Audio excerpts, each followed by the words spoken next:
కేంద్ర ప్రభుత్వం ప్రతిష్టాత్మకంగా ప్రవేశపెట్టి అమలు చేస్తున్న ఆయుష్మాన్ భారత్ పథకం కింద ఎన్రోల్మెంట్ కార్యక్రమం ముమ్మరంగా సాగుతోంది. ఆదిలాబాద్ పట్టణంలోని కైలాష్ నగర్ పోచమాలయంలో తెల్ల రేషన్ కార్డు కలిగిన వార్డు ప్రజలు అక్కడకు వచ్చి ఈ పథకం కింద తమ పేర్లను రిజిస్ట్రేషన్ చేసుకున్నారు. ఆధార్ కార్డులు తీసుకురాగా ఆరోగ్య సిబ్బంది ఎన్రోల్ చేశారు.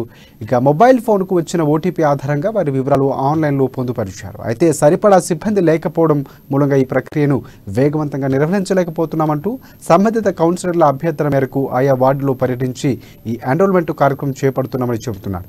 కొంతమందికి అవగాహన లేక పేర్లను నమోదు చేసుకోవడానికి వెనుకంజ వేస్తున్నారని కూడా అంటున్నారు.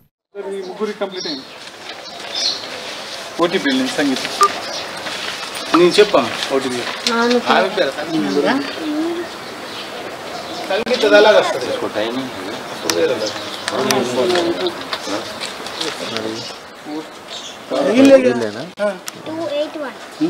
లింక్ అయింది. మీకు 3 ఫోన్లు ఉన్నాయి కదా, ఒక్క నంబర్ ఇద్దరి పేరు మీద ఉంది అంతేనా?